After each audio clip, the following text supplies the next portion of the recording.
Buenos días, tardes o noches. En este video explicaremos acerca de la ley de la gravitación universal propuesta por el gran astrónomo y físico Sir Isaac Newton. Para entender esta ley es necesario comprender acerca de los antecedentes que le dieron lugar. Principalmente, en primer lugar, tenemos al modelo griego. Ellos fueron los primeros que trataron de explicar el movimiento de los astros. El más distinguido de estos modelos es aquel propuesto por el gran astrónomo Ptolomeo. Él proponía un modelo geocéntrico que decía que la Tierra era el centro del universo. Luego, en la historia, tenemos el modelo propuesto por Copérnico.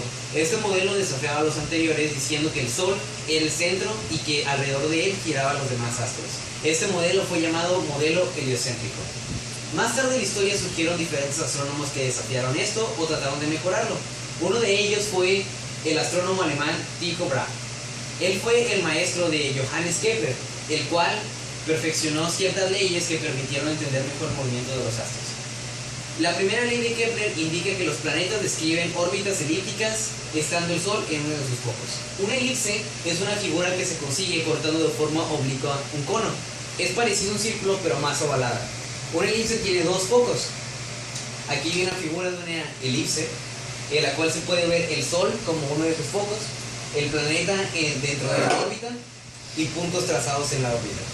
La segunda ley de Kepler indica que el vector posición de cualquier planeta respecto al Sol barre áreas iguales de la elipse en tiempos iguales. Bueno, mientras más cercano esté un planeta al Sol, más rápido va a dar su recorrido. Es por eso que tenemos el punto A, el punto B, el punto C y el punto D. Como pueden ver, bueno, no sé si se alcanza a distinguir, el punto A y el punto B tienen una separación mayor al punto C y al punto D. Si decimos que del punto A al punto B el planeta se tarda un año en recorrerlo, entonces también podemos afirmar que del punto C al punto D también se tarda un año en recorrerlo. Si tardan tiempos iguales, entonces el área 1 va a ser igual al área 2. Estas áreas se forman mediante la unión de los puntos al Sol, al foco. La tercera ley de Kepler indica los cuadrados de los periodos P de revolución son proporcionales a los cubos de los semiejes mayores A de la elipse. Bueno, esta fórmula se explica de la siguiente manera. K, que es una constante, siempre va a ser el mismo resultado, es igual a T, que es el cuadrado de las revoluciones del periodo que tarda, entre R, que es el cubo, bueno, R que representa el semieje de la órbita de los planetas. Esto se eleva al cubo. Esta operación siempre va a dar el mismo valor. Bueno, para entender mejor la ley de la gravitación de Newton, es necesario conocer su fórmula. Su fórmula indica que la fuerza de atracción entre dos cuerpos siempre va a ser igual a la constante de gravitación universal, que se representa por qué? Por el producto de sus masas, masa 1 por masa 2, entre el cuadrado de la distancia que los separa. La ley de la gravitación universal de Newton indica que dos cuerpos con masa siempre van a existir un tipo de atracción, una fuerza que los atrae entre ellos, por más pequeñas que sean o por más grandes que sean. Para calcular la constante de gravitación universal, el científico llamado Henry Cavendish, eso fue posterior a la era de Newton, utilizó una balanza de torsión que le permitió calcular la fuerza de atracción que se ejercía entre dos pelotas que estaban posicionadas en el aparato, como ya dije, que se llamaba balanza de torsión. Sacando la fuerza, él también ya conocía, veremos valores imaginarios a cada una de las constantes, a cada una de las variables, para entender cómo fue que despejó su fórmula.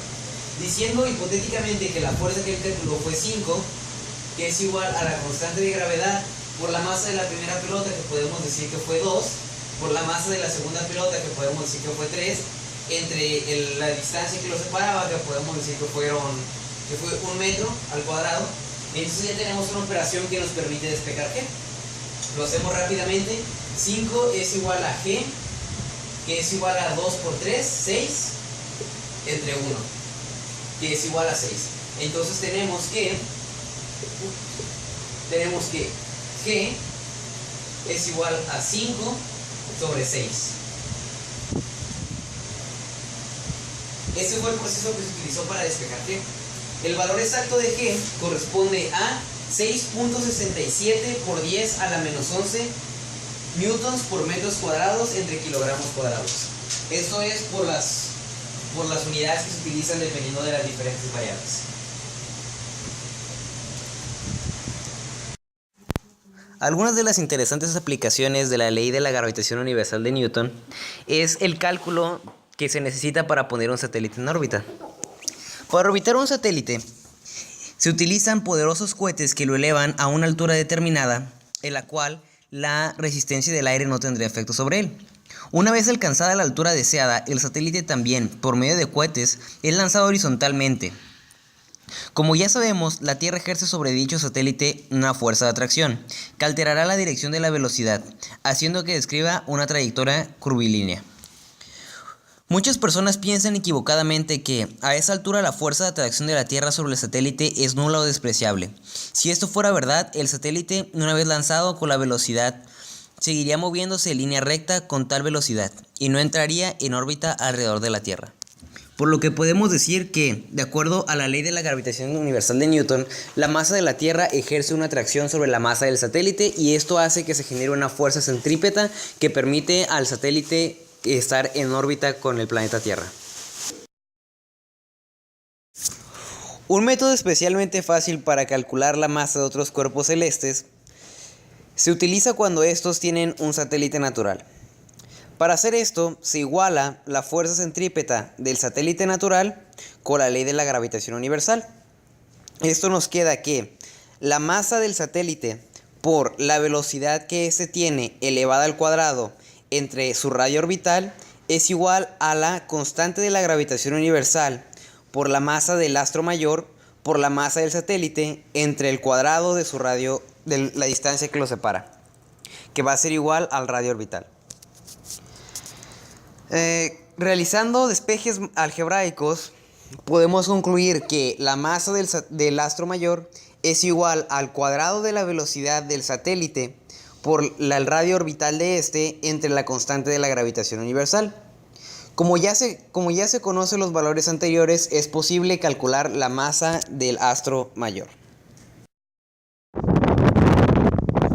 Con base en la información previamente presentada por mi compañero, ahora podemos resolver un ejercicio en el cual solo sustituiremos los datos que tenemos. La constante gravitacional de 10 a la menos 10 newtons por metros cuadrados sobre kilogramos cuadrados, la masa de la Tierra de 10 a la 24 kilogramos, la masa de la Luna de 10 a la 23 kilogramos y la distancia entre ambos de 10 a la 8 metros. Como podemos observar a continuación, al sustituir los datos en la fórmula, la fuerza de atracción obtenida entre ambos cuerpos es de 10 a la 30 newtons.